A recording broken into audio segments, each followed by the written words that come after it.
Hey everyone. Hello. Hi, welcome.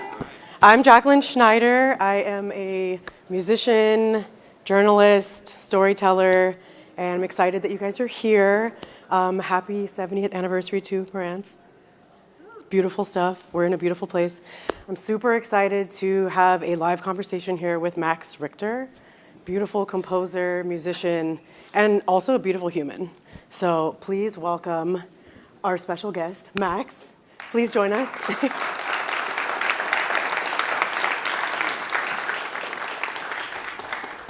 Hello. Hello. Oh, it's so nice to see you. Ooh, wow, we are cozy here. How are you? I'm good, thank you. How are you feeling? Yeah, feeling fine. Great? Yeah. Okay. Yeah, it's great to have you here, and it's a special moment. I think it's exciting too because we're all in the same room again. Yeah, exactly. But I'd love to just get into a conversation and go through all of the things. I want to hear about your inspirations, who you are, some of the music that you've been inspired by, and how you listen. I want to know how you listen and how you feel. And yeah, is there anything else you guys want to know? That's it? Okay, party on. All right. Okay, so take us through 70 years. 70 years. Well, actually, I mean, my first experience of hearing Marantz gear was when I was a tiny kid. And I guess this sort of, at a certain point, everyone's dad seemed to be buying these big receivers. Right. Big, Yeah. these big silver things with like glowing dials, Yeah. millions of buttons. And my dad bought one of these things. And I was intrigued because, we had a record player as kids, but it was like one of those, it's like a suitcase. Yeah. And you open it up and Yes. play the record, and the sound, there's like a little speaker on the front. And move the arm. And yeah, and that for me was, that was what I thought, recorded music sounded like. Right. And then this enormous box arrived in our house with like cables in it and flashing lights, which obviously as a little kid I just found like exciting anyway. Right. Because my chosen career path at that time was astronaut, which is obviously all Correct. about flashing lights. Yeah. So I was like, we're halfway there, we've got this machine. But anyway, so I kind of started to hear music coming out of this thing, and it was utterly transformative for me. I was like, oh, that's what it is. How old? What was like your first music memory? I mean, I guess at this time, I was sort of listening to the things my parents were listening to, which was mostly, I guess, the kind of pop of that time. So that's like the Beatles, the Beach Boys, this kind of music, which is incredible music, obviously. Yeah. So yeah, for me, it was like the difference between seeing an image through a kind of a tiny crack in a curtain to suddenly like seeing the whole thing. Right. That was, it was incredible. It was like the lights going on. I feel like I read somewhere that you're really inspired by Disney's Fantasia. I was, yeah. Well, I was sort of always driven by a kind of enthusiasm for music and wanting to be around music. When I was a tiny, tiny kid, I always had melodies sort of playing in my head. I kind of thought that was normal. I thought everyone had that all the time, but turns out no. So I was always enthused by any kind of musical experiences I could have, Yeah. And Fantasia is, it's a cute movie, right? Truly. But the music in it is incredible. You've got, a lot of standard repertoire, and then, which for me was brand new, was hearing The Rite of Spring and this sort of famous dinosaur sequence where you hear The Rite of Spring, which is just insane and blew my mind utterly. And so I was this kind of slightly annoying kid where we went to the matinee show with my mum, and I was so sort of freaked out that I was like, we have to go back immediately to the next show. So I made her wait outside the cinema, my poor mother. And we waited for an hour and then went back and saw it again. Really? Because I was just like, I cannot, I just have to see that again. So the music is quite striking. It's like, it's very round and there's like different activities going on and bouncing around. Yeah, absolutely. Yeah, no, I mean, for me, it's a very kind of 360-degree experience. Right, right. Yeah. And I think, was Bach kind of like one of your early inspirations? Sure, yeah. I mean, for me, my sort of experience of realizing that music existed and hearing the music of Bach are kind of the same. Mm-hmm. So this was before we moved to the UK, and we moved to the UK when I was 3, so somewhere before that. Wow.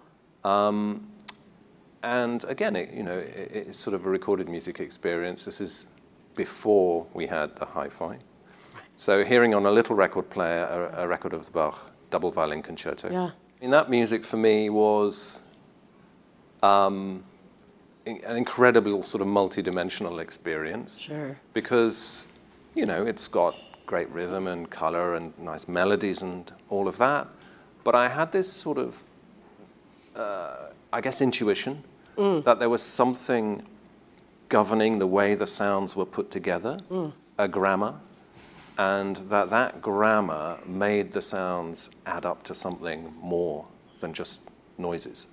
And for me, I wanted to discover what that was, which, that's harmony and counterpoint. That's the way. And Bach's music is so incredibly well constructed and brilliant. But you sort of don't need to know that in order to enjoy it. Right. But nevertheless, that sort of is what gives it its power. Sure. Like. It makes you feel like there's more. Right. Like I kind of was looking up listening. Yeah, and that's what music does generally, actually. Yeah. Music is a way to, I would say this, I'm a composer, but music is a way to experience something which is kind of, which we can't talk about in other ways. Right. Right? Right. How have you adapted some of your music making and your practices to communicate with people in other cultures? Well, I mean, for me, one of the things which draws me to music is its kind of immediacy and its universality. We just played that little bit of Bach there, and everyone in this room will have had some kind of experience, some kind of a shared experience, yes. We're all hearing the same sounds, but every one of us has a biography, and we bring that into the listening experience. Some of us will have heard the music before, know it really well. Some of us will have heard it for the first time, but we've all had that moment of contact with this thing, this mysterious, wonderful thing, which just moves us a little bit and changes, changes the register, changes the tone in the room somehow. And that, for me, is a magical thing. And I think it has a universality. Sure. You don't need to know about Bach. How did you know that as a kid? I guess it's just something that, it was about instinct for me at that time. I didn't know there was such a thing as a composer. I didn't, Right. I didn't really know. You wanted to be an astronaut. Yeah. But also I was like, there's music out there and I love being around music. Right. That was my experience. Do you have like a specific memory or a moment when you were really touched by a song or a piece of sound when you were younger? There's so many. Like I said, all the pop music of that time. Also, hearing electronic music for the first time, that for me was an absolute sort of light bulb kind of a moment. Yeah. Like Kraftwerk? Is that what we're talking for me, yeah. For me, I heard Kraftwerk for the first time when I was in my early teens. Okay. On a TV show. And someone had put it just on actually a nature documentary, which is weird. And they played this music, which I later discovered to be Autobahn. And so what happened was I heard this sound. I didn't know what instrument was making that sound. Yeah. It's like, what is that? So I wrote a letter to the BBC. You did? You know, dear BBC, Hey. I've heard this thing. What is it? So I walk down to the post box. I Right. wait for So analog. wait for 6 weeks. Yeah. Somebody writes me back. It's Kraftwerk Autobahn. You know, thank you for your interest. La la la. Wow. So then I save up my pocket money. I get on the bus to the record store. Yes. I buy the vinyl. La la Yes. la. So this is like a 3-month process. The whole thing. But that's the excitement Which is and now it's the like- discovery. Yeah, it's like literally Spotify. So I managed to get this record. You know, I drop the needle on the thing, and this sound comes out of the speakers. I'm like, Yeah. that is it.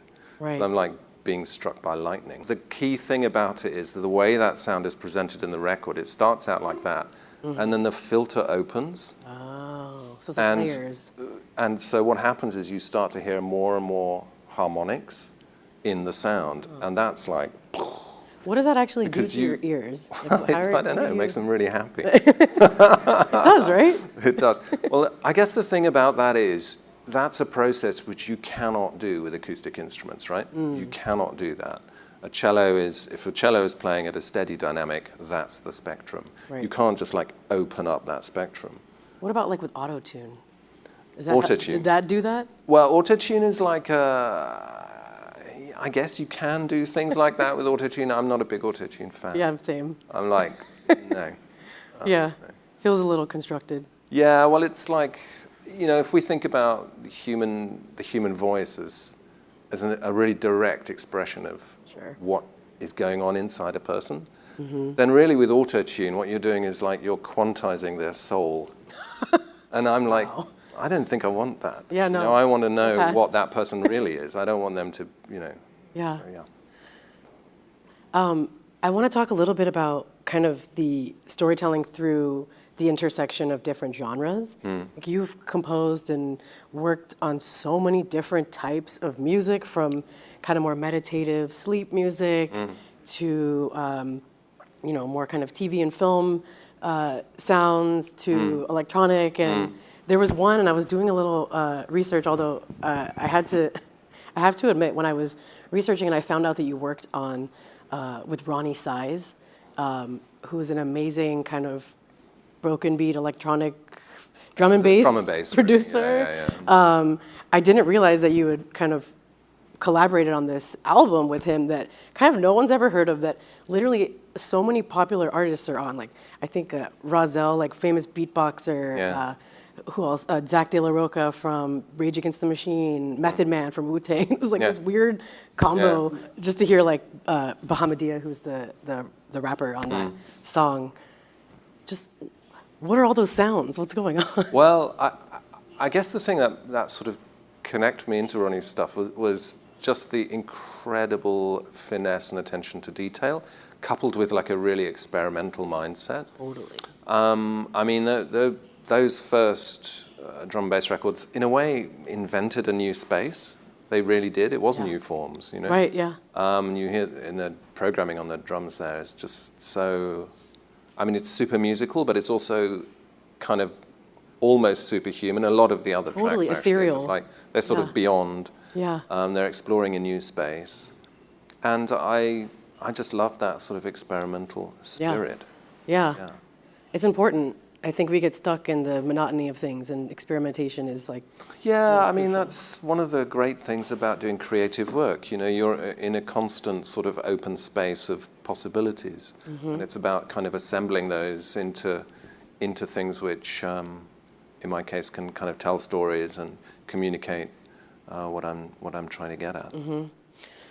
What are kind of the links of music and sound and mental wellness? Like, how can music affect your mood, or how has it affected your mood? I think music is incredibly powerful in terms of mood. I guess that's why we like it, right? We feel transported, changed, lifted up. Sure. Or what about when you're really music. sad and you just want to hear a sad song over and over and over? Right. Right, exactly. Well, I think sad, inverted commas, sad music is sort of, in a way, it's quite interesting, isn't it? Because actually what sad music is saying that you're kind of not alone in that moment. You feel understood by a piece of music. True story. Right? Yeah. So, and I think that's valuable, you know, because if somebody's feeling really low, one of the big things is that they feel like they're going through it on their own. Sure.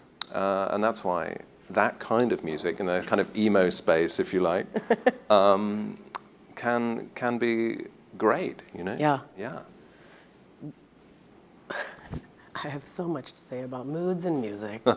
I want to talk a little bit about how music and technology have evolved, right?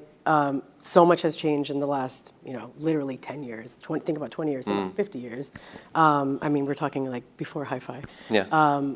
But what has been your experience in the evolution of technology in your work? Yeah. Do you have feelings about it? Do you like more tech? Do you like less? Like, where do you stand? Well, I feel like creative work is about asking questions, really, and possibilities.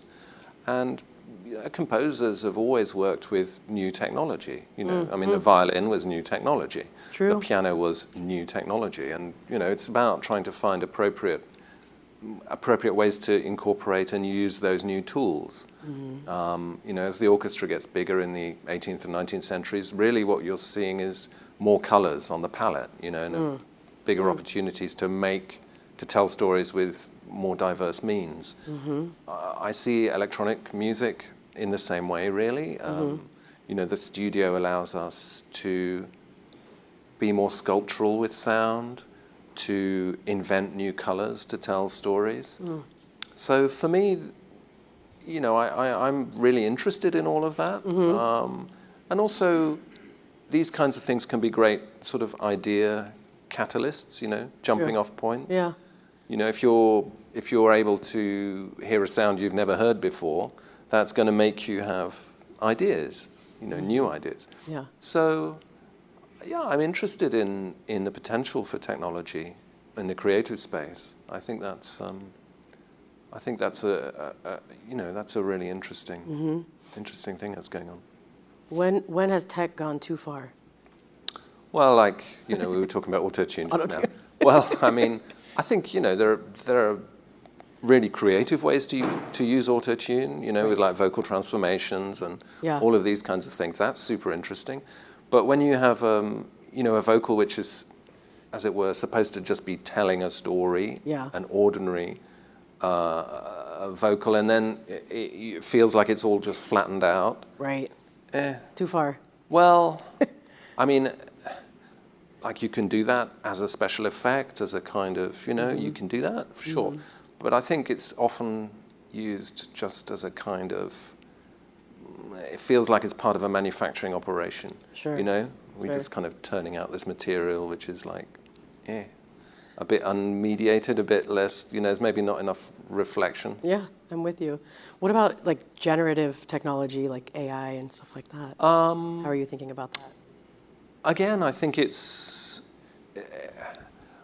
there isn't a kind of I don't have like a single position on that. I think it depends on how it's used. I'm interested in applications of like AI which are not simulating what humans do. I think if you're simulating what humans do, then to me that is it's a misunderstanding of what creativity is. Sure. Creativity or music for me is about encountering how another mind experiences being alive. When a composer writes a piece of music or somebody is singing, what's happening is that they're telling you, how it is to be them. And that's a person, right? An AI can simulate that, right, but it's not a person. Right. And it's not, for me, that's just like, it's not interesting. Sure. However, there are, all kinds of interesting computer systems which can generate material in a way which is nothing like what a person would do. So that, that could be interesting, right? Yeah. Because you did an album, 24 Postcards in Full Color, which was it kind of like the anti-technology album? You made ringtones that existed for the purpose of not being able to get the call. So it's In like, a way, yeah. Yeah, no, it was a sort of a kind of a cheeky commentary on the whole ringtone culture. right. That was Because pretty what I crazy. thought really was like, look, this is the time of the crazy frog, right? Which the much beloved crazy frog. And I thought, well, look, there's hundreds of millions of little loudspeakers walking around the world, Really? right? And I thought, well, wouldn't it be interesting to try and use that as a space for creative music rather Right. than the crazy frog? So I thought I'll make these miniature pieces which can work as ringtones, but also work as a maybe a little pause, you know? Maybe you don't need to get that call right now. So it's kind of like a micro precursor of Yeah. the Sleep project, which is a kind Right. of big version of that. It sounds like Instinct. you had some sort of, instinct about where we were going with our phones. Yeah, I mean, for me, it goes back to the same idea before of like an appropriate use of technology. You know, like having a phone, being able to talk to people whenever is great, right? But if you're always on your phone, then you're missing life. Right. So, yeah. What's your relationship with your phone like? I guess it's like all of us, you know, it's a like constant negotiation between like the utility Right. aspect of it, which is, yeah, it's really handy to be able to do Right. all these things. And at the same time, you know, keeping a balance between that and actually experiencing the here and now as a human being rather than as a sort of networked object. I love how you describe it. I want to get into how do you listen? How do we listen? How do people listen with different parts of their body? Is there a right way to listen to music? No. I think, you know, there are so many, there's some, you know, million different human cultures and a million different human relationships to music. I mean, for me, you know, everyone has their biography, and that's the lens that they encounter the world through. And that's the lens that they encounter music through. And for me, I think I'm sort of wide open to all kinds of ways to experience music. And obviously, we've got utility music, so we've got dance music, we've got, you know, music for getting married to, music for being buried, music for all kinds of things. And yeah, I think it's there's no rules. Yeah. How do you listen with your body? Like, how do you feel the music? Well, I think that's quite interesting, isn't it? Because, you know, obviously a lot, I guess mostly of kids, listen on like earbuds and things. Right. So that's quite a specific way to encounter music, because especially the low frequencies, you know, you're hearing them in your ears, but actually those low frequencies would normally mostly hit you in a kind of physical way. So that, I think that's quite interesting. Yeah.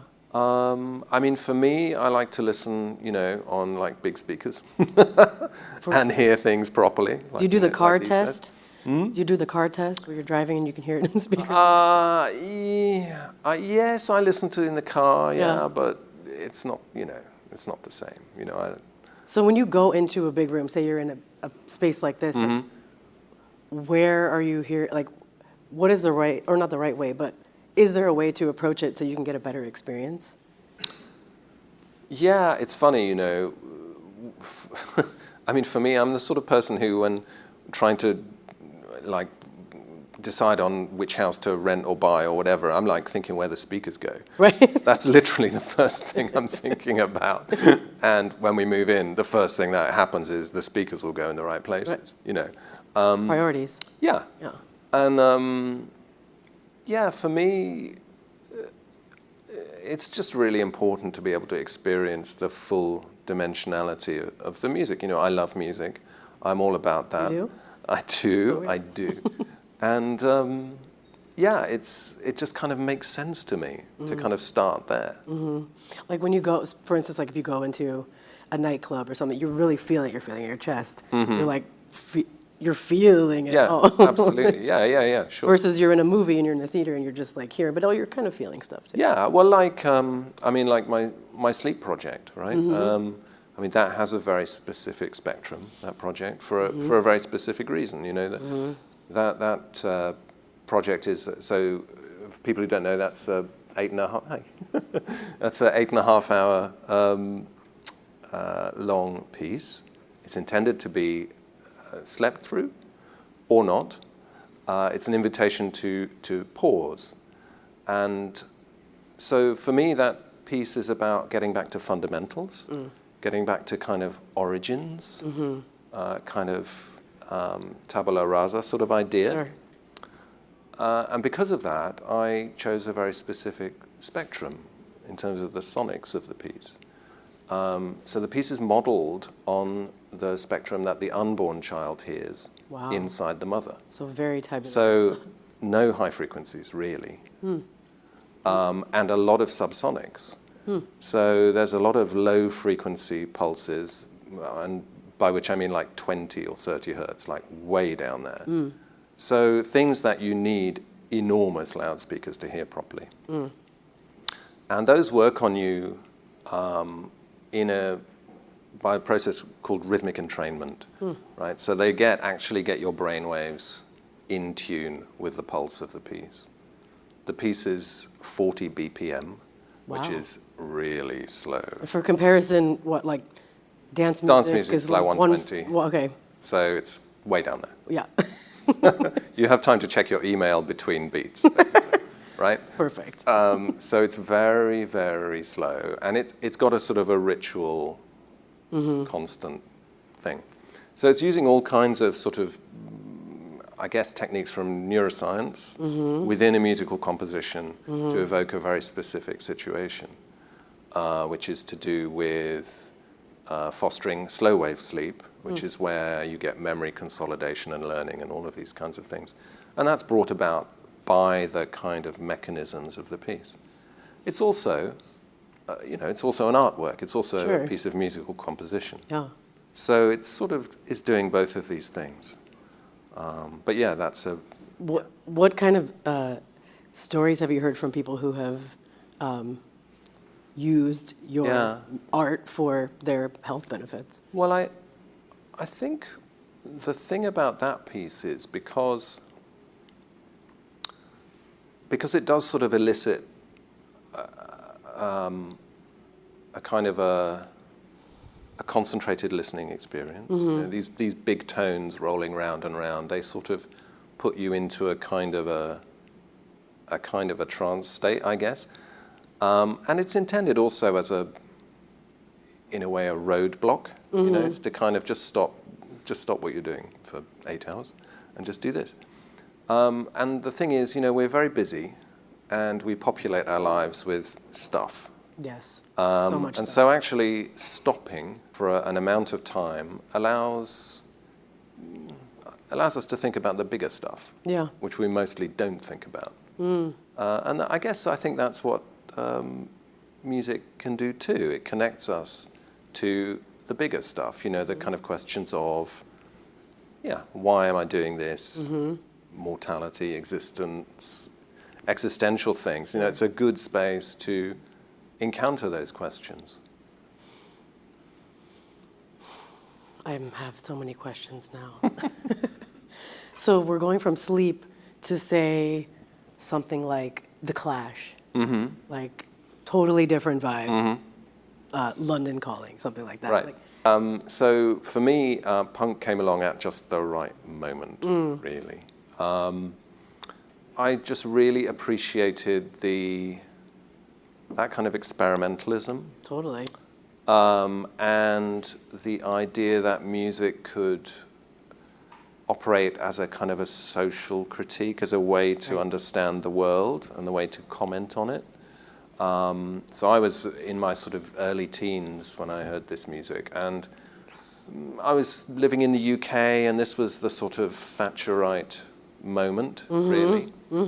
And this was an anti-culture moment. Right. Margaret Thatcher famously said there's no such thing as society, and there was a dismantling of all kinds of things which were considered non-essential. Right. like kind of music and culture and stuff. Right. So this was a sort of call to arms in a way. It was a very scratchy, improvisational, sort of lo-fi resistance movement. That's kind of what punk felt like. And for me, it really made sense to get behind that, and it was very exciting to hear that music. And yeah, That comes through in a lot of your stuff. I mean, I think so. I mean, I think creative work is a way to ask questions. And yeah, that's certainly what punk was doing. Yeah, I mean, the recent project that you did, you were at Glastonbury 2 weeks ago, 3 weeks ago, a little different stage. Sorry about that. With Tilda Swinton. Yeah. Like, she was reading. Yeah, she's, so this is a project which is, it's nearly 20 years old now. Right. The Blue Notebooks. Yeah. So this is a project which is a protest album, really. Old school kind of Woody Guthrie protest album. Yeah. And it comes out of the time where there was the build-up to the Iraq invasion.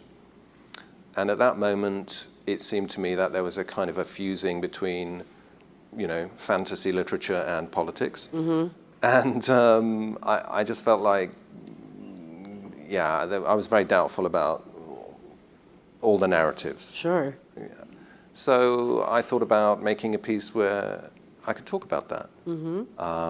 And I thought immediately about Kafka. Kafka is the sort of patron saint of doubt, patron saint of uncertainty and the absurd. So I made a piece based around that material, instrumental music with, and Tilda read some of the Kafka texts, and we played that live. How did that go live? Oh, it was great. Yeah, it minus was great. the guy in the front. The naked man, the naked, mysterious naked man. I'm not quite sure what he was, what his agenda was really. Listen, but, it's a festival. It is Glasgow. It's Glasgow. So, okay. Yeah. What's it like receiving your music with a crowd of 30, 50,000? Like. Well, it was wonderful because Saturday early-ish in the day, the site is fairly quiet. Okay. And people at Glasgow, they're there to listen. They love music, right? So it was a very attentive audience. I mean, absolute silence. Really? Really beautiful, actually. It was. Yeah. Wow. Yeah. That's quite an experience. It's very cool. So what was the aftermath of that? Like, were you buzzing afterwards? Like, how were you feeling? Yeah, I mean, live performance is always really special, isn't it? Because you make that trip once in that moment. Yes. And, I don't really ever listen to my records at all. Really? So I only ever encounter that material when we play it. Wow. So why is that? I honestly, when it's done, right? Too late. Yeah. The meal's done. It's done. Yeah. And I'm interested in what's next, Sure. So we play the material live, and it's always really exciting to sort of see how we're playing on that day, responding to the space, that moment, that audience, how it sounds, what the piano's like. So that's like when you're in a concert, where you're in a show, it's a very active experience. Yeah. What about like this? I mean, we're all such passive consumers of music, and just like content now, like every piece of content has a song. There's a song in the grocery store. There's a song in the department store. Everything is music. Where are we going with our ears? Yeah. Well, I mean, the hearing sense is really interesting, isn't it? Because it's kind of involuntary. It's just sort of, we're hearing right now in this room, we're hearing a whole bunch of different things, right? Yeah. And you're right, our world is full of music. We're hearing, if you like, accidentally, most of the time, various kinds of music. But it's also, I think, important and valuable to make times to listen intentionally. Truly. With a focus or concentration. And I think like everything, when you give attention to a thing, it becomes richer, right? Sure. In some way. Yeah. And I think that's a bit of a universal, and the same is true with a piece of music. You discover more in it, you get more. Yeah. That way. I think ritual around music is interesting. Yeah. I have like my morning routine, the meditation, and I have like my music for that. Do you have any music rituals, or how do you think about ritual? I mean, for me, actually, it's interesting. I was thinking this in relation to vinyl records. You know, you actually do have to be sort of in the moment, Right. in order to put that Yeah. thing on the, put the stylus down on the record. You know, it actually forces you to pay attention. And then you have that tiny 3 seconds or whatever it is before, it's like there's a moment. Right. And then it's everything in a particular order. So it sort of sets you up it puts you in a receptive state, right? You have to get the record out, do all the little things, clean the thing, make sure it's... So I think there's something really wonderful about that. It's just sort of setting up 3 or 4 actions, and then the music will play. It's, yeah. The ritual also feels a little tied to memory, right? Like there's certain songs that remind you of, you literally transport you back into that moment. Yeah. Oh, I was here in my 4th grade dance or whatever, wherever you were. Or like my mom loves this song. Yeah, totally. Yeah. I mean, music is so much about history, isn't it? It's about experiences that we've, had. We connect to a piece of music. It's about, as you say, a song your mum used to play, or just even going further back, a kind of inherited ideas about a piece of music. What kind of music was playing when you were growing up? Like, what do you remember? Well, I mean, it was the pop music of the time and sort of popular classics. Popular classics. My family were not like musicians. Sure. They had records, they played records. Yeah. But it was, like I said, Beatles, Beach Boys, that kind of thing. And sort of the greatest hits of, Bach, Mozart, and Beethoven, probably. Okay. That kind of, like mainstreamy, fairly well-known things. Not bad because of that, but just, Yeah. It was just there. It Yeah, was around. Everyone had it. Yep. I'd love to know more talk about classical music. I feel like sometimes the entry point for classical music is different for everyone, right? Like sometimes you grew up around it, sometimes it's like, oh, I heard this at the ballet, or I don't know where it's from. But tell me a little bit about accessibility and classical music. Like, where's the entry? Yeah, well, I think it's an interesting situation, isn't it, with classical music, because there have been traditionally, if you like, cultural barriers to people really connecting with it, which has nothing to do with the sound or nothing to do with the material, but it's more to do with ideas about its place in society, in that it's like posh or expensive or not for everyone, or you have to understand it to like it, or all of those kinds of things, which aren't true. They're not true at all. They're a hangover from the way society was organized in the 19th century, right? So, I mean, I guess, all of us working within classical music are looking for ways to sort of dissolve those kind of boundaries and, enable people to connect to it directly. I think that's, if you put a bunch of kids who've never heard an orchestra before in a room with an orchestra, I mean, it blows their minds. Really? It blows their minds. Say more. It's an incredible thing, because, it's a very human thing. It's about direct communication. It's physical. It has all of those kinds of wonderful human, immediate sort of haptic qualities, which are so impactful. Plus, it's a way to communicate experiences. It's a way to communicate points of view. I mean, it's so valuable, I think. Ways for people to understand one another, actually. Where's a good place to start if you are not super familiar with classical music? Well, I mean, the famous pieces are famous for a reason, right? It's because they're good. Because they're good. Because they're good, So, you know, like for me as a kid, you know, the greatest hits of, you know, Mozart, Bach, Beethoven, inevitably the Four Seasons of Vivaldi. Right. You know, these are I know that one. good, very immediate, good entry points. I mean, they are. But honestly, it's such a gigantic field. I mean, we're talking centuries and centuries of thousands of people making this material. Right. There's literally no rules. I mean, and especially now in the streaming era, you can just follow your enthusiasm It's crazy. through this kind of infinite space. Yeah.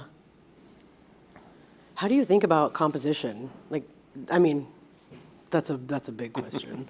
But I mean, classical music is highly composed and highly orchestrated, it feels like. Yeah. Yeah, I mean, it's a historical form, I guess, in some ways. It's based around the idea that sounds should be written down on a piece of paper. Obviously, that's not the only way to make music. But that's the kind of background of it. I think composition now, I mean, for me, I write things on a piece of paper. Okay. I work with the computers, I work with the studio, I work with other things, but a lot of the time I'm writing on a piece of paper, trying things on a piano, you know. So that's something that combo, a piece of paper and a piano, is something that a composer 100 years ago or 200 years ago, that's the same process. Can anyone else read that piece of paper? Just you? It's pretty scribbly. It is quite scribbly. But you know, there are obviously a million different ways to make material now. A lot of people working on computer, you know, even to make notated music that instrumentalists will play. You can do that on a computer, no problem. Most people do, actually. So there are a lot of different ways to sort of get to a piece of written down music. What's your favorite way to get there? I mean, for me, a piece of paper is the quickest. Does it have to like strike you in the mood, or do you just sit down and you're like, okay, let's go? I mean, I'm kind of always writing, to be honest. That makes sense. It's just a continuous process of writing. Sure. I mean, my studio is just full of stuff. Yeah. My studio is full of stuff. You know, I've got computers which are full of stuff. My iPhone is full of stuff. I'm just making all the time. Yeah. It's just what happens. You know, when I wake up in the morning, I'm writing. How many hundreds of pieces of music have you composed? I think it's thousands, honestly. Thousands. It's a lot. It's so much. It just spans like so many things. It's beautiful. I think especially with collaborative projects, you know, I mean, I've done a lot of cinema and that kind of, and that's a lot of music. Right. So yeah, I've just done a lot. How do you think about legacy as you're creating all of these pieces of art that will, you know, live on? Like, do you think about legacy? I really don't. I'm thinking about it. You know, I think the thing is, I'm Bless you. mostly I'm actually grateful that anyone listens at all, and I'm sort of, a part of me is always quite surprised if anyone does, because because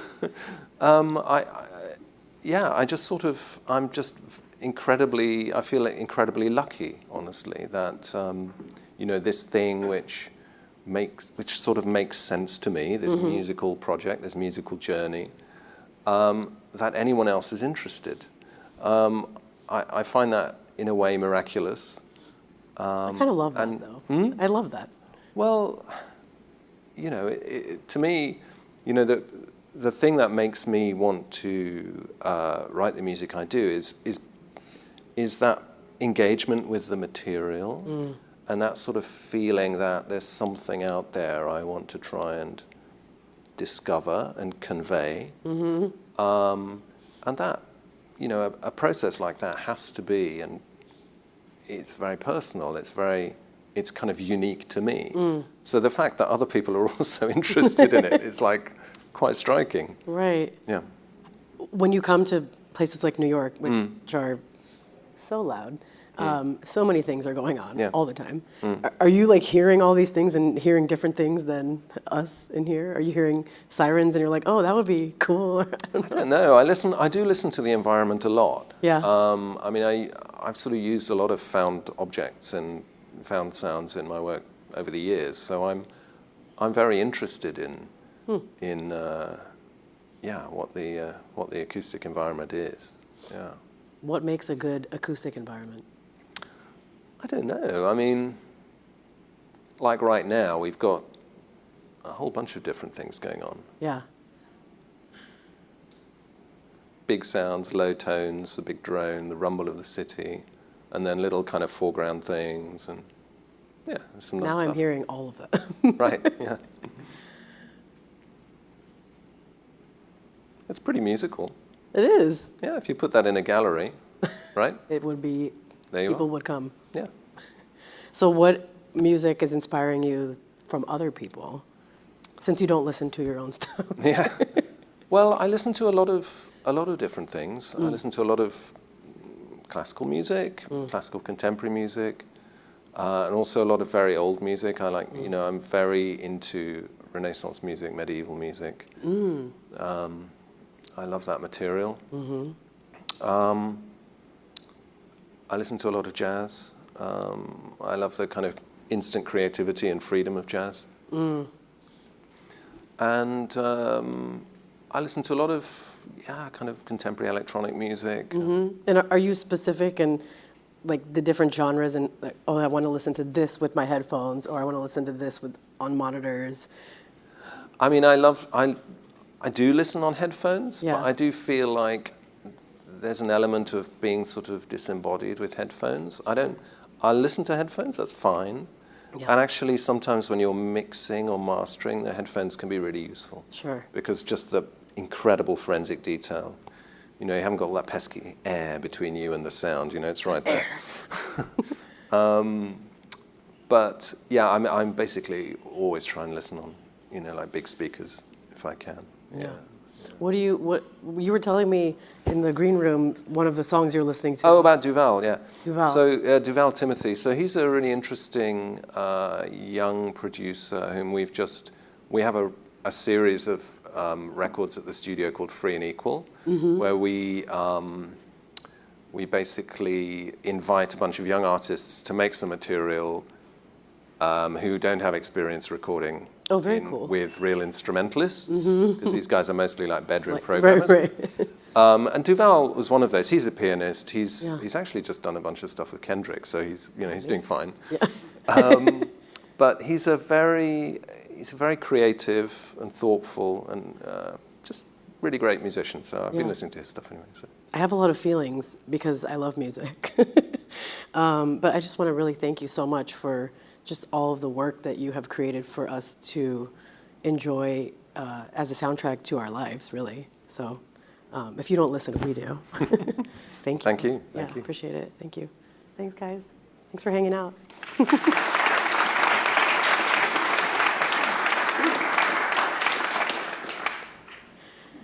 All right. Ready to party? Thanks, guys. Does anybody have any questions? Does anyone? Question about Germany. Yeah. How much Germany's impacted on your musical taste, and why do you think that Kraftwerk and Neu and the motoring sound, why do you think Germany specifically produced electronic music? Yeah, that's really interesting, isn't it? I mean, classical music, I guess historically is centered on that kind of Austro-German space, Vienna, Leipzig, Dresden, they were like hubs, right, where you got communities, really. It's what, there's this nice word, seniors, isn't there? Brian Eno's word, not genius, but seniors, so it's people. So that kind of has carried forward through German society, Middle European society, where you just have music that's just part of the kind of cultural birthright, I guess. As far as like that motoric, Can and Neu and Kraftwerk thing. I mean, it's an interesting one, isn't it? Why did it sort of happen there?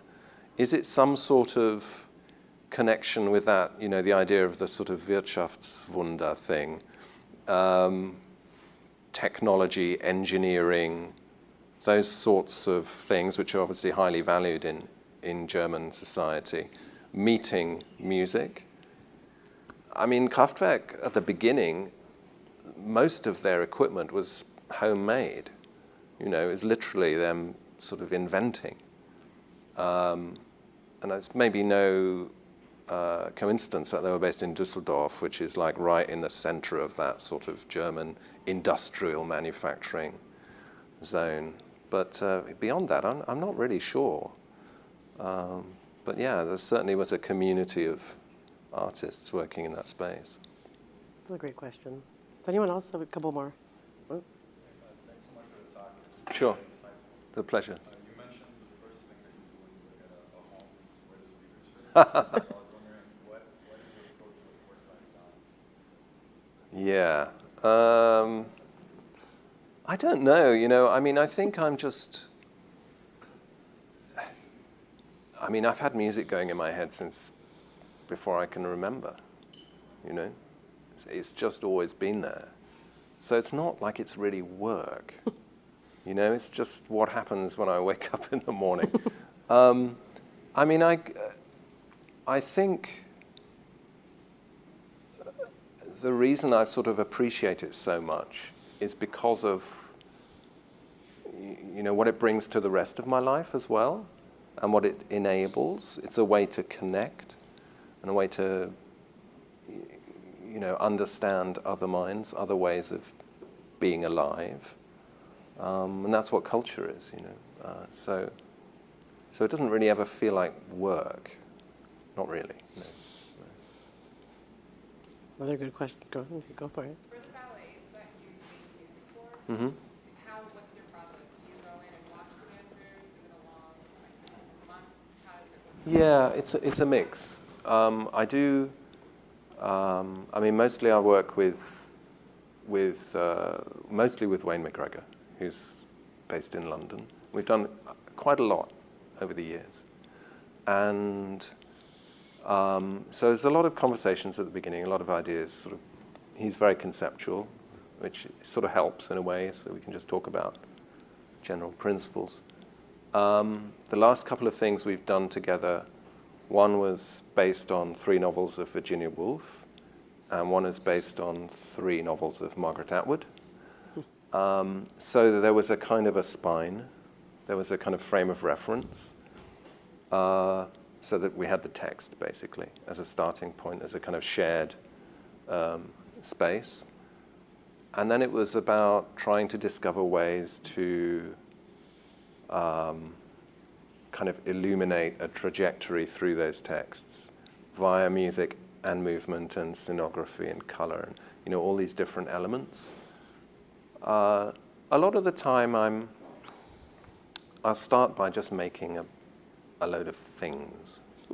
And I do those by instinct, really, but I have to do that so that we can have something to talk about, because otherwise we haven't got anything to talk about. You know, if we can, it's like, oh, that's fast, or that feels a bit dense, or is that, you know, it's sort of trying to discover the properties of the material and how it relates to the story.